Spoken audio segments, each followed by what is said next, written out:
se sentiu invisível? E quantas vezes o seu incômodo com uma pessoa em situação de rua foi maior, falou mais alto do que a sua preocupação se essa pessoa ela estava bem, ou se ela passava fome, ou frio, ou sede? Pois então, boa tarde, meu nome é Luísa, eu sou orientanda da professora Maria Esther, e meu trabalho é o Centro Aster, é um centro de apoio e integração a pessoas em situação de rua. O nome Aster vem de uma flor, é uma pequena margarida roxa que simboliza a prosperidade.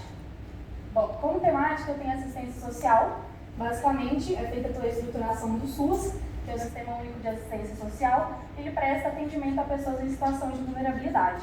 Ele é dividido em duas categorias. A proteção social básica, que oferece programas, projetos e serviços a essas pessoas, e a proteção social especial, que trabalha como uma instituição que vai disponibilizar esses serviços. Esse também é dividido em duas categorias. A de média complexidade, que coordena os serviços disponíveis, e o de alta complexidade, que disponibiliza esses serviços. Então, o trabalho se encaixa em proteção social especial de alta complexidade, por ser uma instituição que vai disponibilizar os serviços a essas pessoas em vulnerabilidade. Aqui em Goiânia, a gente tem a SEMAS, que é a Secretaria Municipal de Assistência Social. Então, ela tem a mesma estruturação do SUAS, porém em âmbito municipal, enquanto o SUAS é federal. Bom, eu trago algumas justificativas pelas quais as pessoas são levadas às ruas, como a instabilidade financeira, a quebra de vínculos familiares, o uso de drogas e problemas de autoestima. Mas também existem outros, aqui são só exemplos. Essas pessoas se encontram hoje, então, em um ciclo vicioso, na qual elas trabalham com pedintes, flanelinhas, engraxates, malabares, etc., para conseguir o mínimo de renda suficiente que seja para sustentar algum abrigo temporário ou fazer alguma refeição e até mesmo sustentar os seus vícios. Bom, qual o perfil do usuário, então? São pessoas em extrema condição de pobreza que utilizam o espaço da rua para sobreviverem. E essas pessoas sofrem hoje com desnutrição, falta de saúde, dependência química, problemas psicológicos, problemas de deficiência física. E o pior de tudo é que elas sofrem com preconceito e descaso tanto da sociedade quanto do poder público. E um exemplo muito claro disso é o massacre da Candelária, que ocorreu em 1993, onde jovens foram assassinados à porta da igreja no Rio de Janeiro. Bom, foram realizadas algumas visitas técnicas. A primeira foi na Casa de Acolhida Cidadã 1, ela abriga hoje 111 pessoas, sendo todas solteiras. A Casa de Acolhida Cidadã 2, que abriga 41 pessoas, sendo todas membros de famílias, então é um total de 12 famílias. E o Centro Pop, que se localiza ali na Rua 10, que atende uma média de 15 pessoas por dia com serviços mais emergenciais, como de higienização e alimentação, por exemplo. Mas é importante ressaltar que essas instituições que são presentes em Goiânia não têm estrutura suficiente e não atendem à demanda de pessoas em situação de rua em Goiânia. Então, por isso, eu proponho o Centro Aster, que vai ser uma instituição da SEMAS, que é a Secretaria Municipal de Assistência Social, que trabalha aqui em Goiânia, e o Centro Aster vai trabalhar, então, como um instrumento de inclusão social para fazer com que as pessoas passem por esse processo, para ter uma perspectiva nova de vida e não voltem às ruas. Bom, em 2015, o NECRIV, em conjunto com a UFG, divulgou que Goiânia apresentava 351 pessoas em situação de rua, sendo a maioria adulta, mulata ou parda e de primário incompleto. Mas o dado utilizado para esse trabalho foi um dado anunciado pela SEMAS, em janeiro desse ano, de que Goiânia apresenta então 450 pessoas em situação de rua. No estudo de caso, eu utilizei primeiramente o The Bridge, que é um projeto nos Estados Unidos, pelo Overland Partners, e o mais importante dele para o meu trabalho é justamente a forma como eles trazem a memória, a história dessas pessoas, para dentro do edifício por meio de painéis de vidro com cor, onde eles contam a história dessas pessoas, e ele foi projetado pelo Gordon Hunter. O Heaven for Hope, na mesma localização e pelos mesmos arquitetos, tem um programa um pouco mais completo, mas o mais interessante que vai ser abatido no meu trabalho é a forma como eles estudam o impacto da vizinhança desse projeto, já que é um projeto que pode trazer incômodo para as pessoas, para o entorno da edificação. Então, é um conceito que vai ser trazido. E o Evas Phoenix, por fim, que é um projeto para jovens de 16 a 24 anos, e o mais interessante dele é a forma como os arquitetos trazem a linguagem da rua para dentro do edifício, para trazer essas pessoas de forma mais natural. Bom, o projeto foi pensado a ser localizado em Goiânia, no setor central, justamente pelo bairro ter uma concentração de pessoas em situação de rua muito maior do que os outros bairros, sendo então 46,4% dessas pessoas em vulnerabilidade. A quadra escolhida foi a 44, ela se localiza entre as ruas 10, 20, 24 e 15, próxima à Praça Cívica e à Marginal Botafogo. Ela também se encontra bem à frente da Catedral Metropolitana de Goiânia, por dois fatores que isso é importante. Primeiro, para trazer visibilidade para o projeto, porque como essas pessoas são tratadas como seres invisíveis, a visibilidade é uma diretriz muito forte desse trabalho, e também pela questão da religiosidade, porque muitas pessoas têm essa questão nas vidas delas e elas têm a necessidade de ter esse contato com Deus. Aqui no uso do solo é possível a gente perceber que há uma predominância de habitação, então eu tento sempre trazer o fluxo desses usuários para a Rua 10, onde tem uma predominância de comércios e serviços, e também para a Rua 20, mas apenas à frente à Catedral, para não causar esse impacto na vizinhança, já que eu tenho alguns usos habitacionais nessa quadra. Apropriação. Então vocês podem perceber aqui no mapa que eu conservo a maior parte dessa quadra, que eu mostro as imagens dos edifícios a serem demolidos, e os edifícios históricos dessa quadra serão mantidos, devido à herança cultural da cidade. Os que serão mantidos, então, presentes nessa quadra são esse de cima, que trabalha hoje como comércio, e esse mais próximo da quadra, que tem potencial de valor histórico. Aqui no mapa de aspectos naturais, vocês podem perceber que a minha topografia é pouco inclinada, tendo apenas duas curvas de nível, então eu crio um platô no terreno, tudo na cota 756, e eu aproprio então os lotes 8, 10, 27, 29 e 31, e tenho uma área total de 3.053 metros quadrados. Para a demanda dos usuários, eu utilizei aquele dado que eu tinha apresentado da SEMA, de 450 pessoas em situação de rua, e rebati a porcentagem de 40,5%, que é uma porcentagem de pessoas que escolhem passar as noites em instituições. Então, eu tenho um total de 210 usuários, 153 pessoas de família, 27 usuários LGBT, 105 homens e 25 mulheres. Aqui no funcionograma eu tenho então a administração, apoio, serviço, educacional, convivência e acolhimento, e uma área total construída de 2.561 metros quadrados.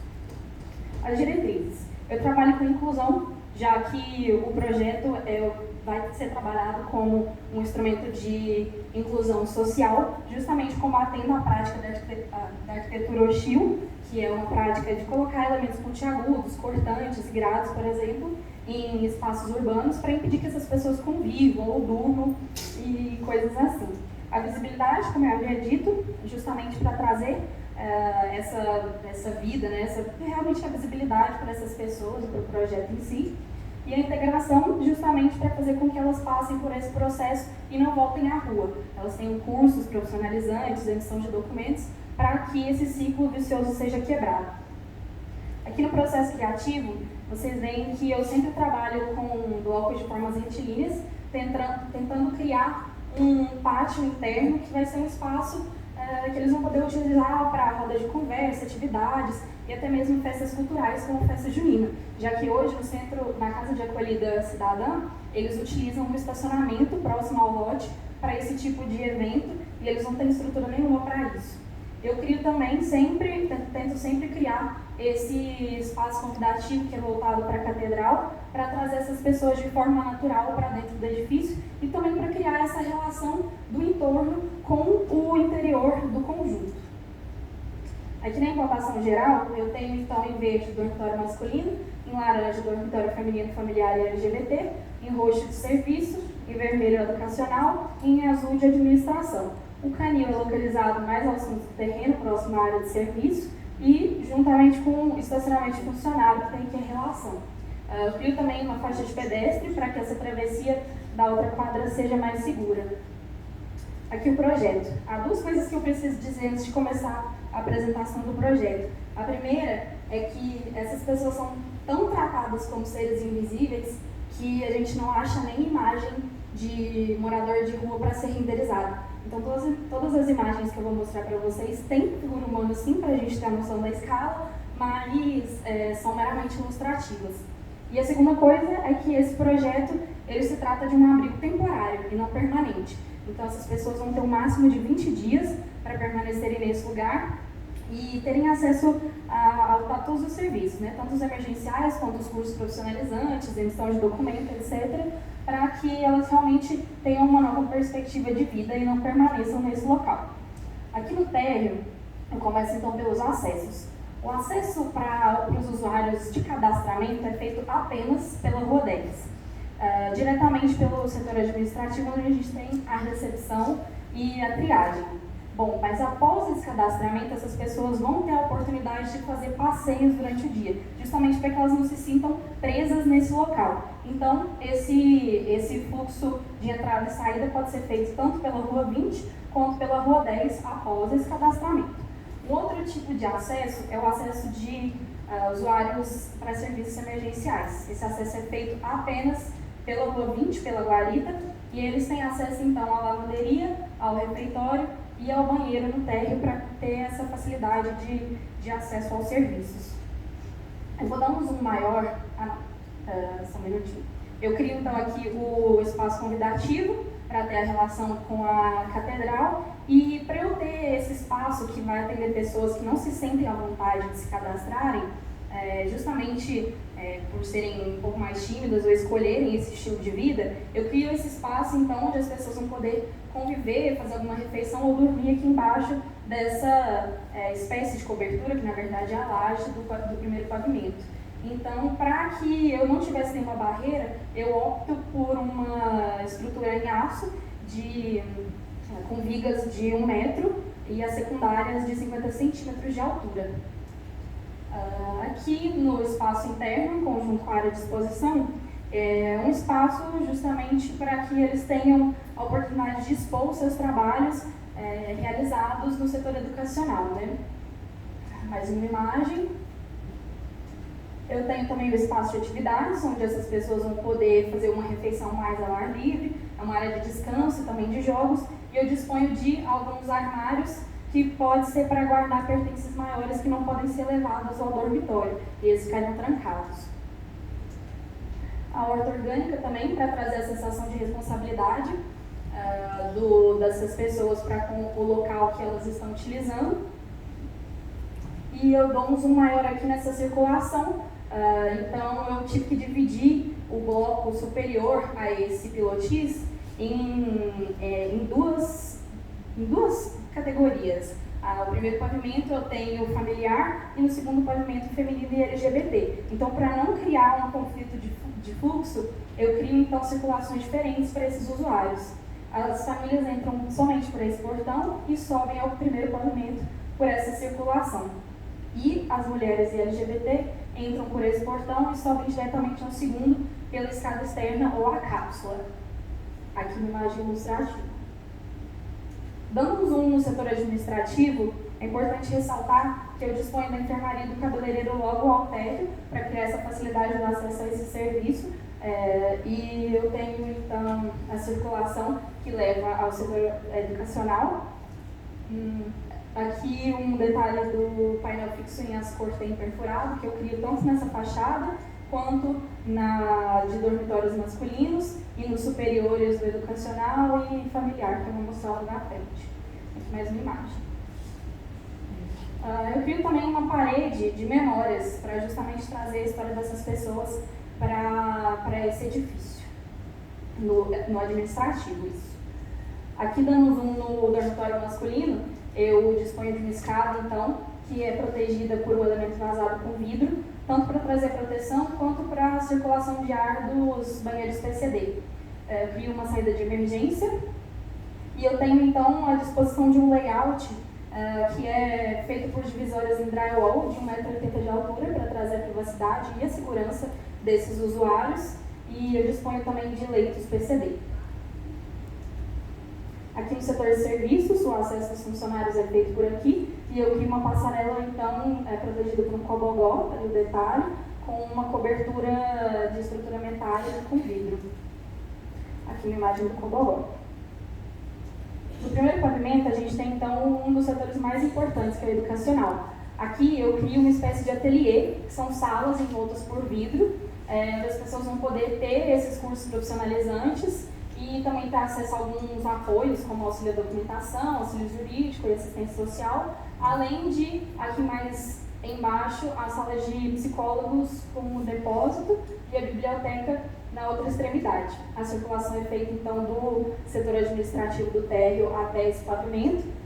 Eu tenho, então, banheiros para alunos e um especial para funcionários. Eu já me adianto que eu tive um erro de seleção no caderno, então o brise correto a ser utilizado para as fachadas nordeste, tanto do educacional quanto do familiar, feminino e LGBT, que vai ser utilizado o mesmo tipo de alumínio pintado, mas ele tem a largura de 15 centímetros e continua com 2 de espessura, justamente porque eu tenho uma incidência solar maior nessa fachada. Aqui no primeiro pavimento, o dormitório masculino se repete, então eu tenho um total de 110 leitos, sendo 10 PCD em todo o bloco. Aqui o dormitório familiar, eu crio a mesma disposição de quartos em drywall, só que aqui eu tenho uma altura de 2,20 para ter um pouco mais de privacidade a essas famílias, mas essas alturas são justamente para criar a ventilação cruzada e iluminação natural nesses ambientes. Mas eu também disponho de alguns quartos mais envoltos por paredes até a laje, justamente para trazer um pouco mais de privacidade, algumas famílias caso necessário, e também disponho de copas de apoio, a brinquedoteca, a sala de TV e o berçário. A circulação até esse pavimento é feita, então, pela escada externa, como eu havia dito. No segundo pavimento, o que se repete é apenas do bloco de dormitórios, só que aqui agora tem dormitório feminino e LGBT, desculpa. E o layout é feito da mesma forma do dormitório masculino, e continua a 1,80 m de altura. Então, a circulação é feita do térreo ao segundo pavimento direto pela escada externa e a cápsula, como eu havia dito. E eu tenho aqui, então, os leitos PCD, que são apenas 3. Os banheiros desse bloco são unissex, ao contrário do familiar, que tem a diferença entre feminino e masculino. A cobertura eu opto por um telhado metálico, cobertura termoacústica em todos os blocos, com exceção do de serviço, que eu opto por uma laje impermeabilizada por uma questão estética, assim como a cobertura do canil e da escada externa, que leva as mulheres e usuários LGBT ao dormitório. E eu crio também uma cobertura de vidro com estrutura metálica, para criar uma proteção maior para o acesso à recepção, e essa mesma cobertura é feita ali no acesso dos funcionários ao setor de serviços. Aqui uma imagem da vista da rua 20, uma imagem da vista da rua 10 e uma imagem da esquina. Então esse espaço convidativo dá bem de frente à catedral. Eu queria terminar meu trabalho com uma frase do Rick Archer, que é do Guggenheim Partners, que é: se for para sermos relevantes na cultura de hoje, não podemos apenas fazer edifícios bonitos, temos que fazer coisas que estão fazendo a diferença, que estão resolvendo os maiores problemas do mundo. Acho que é isso que uma ótima arquitetura faz. Obrigada.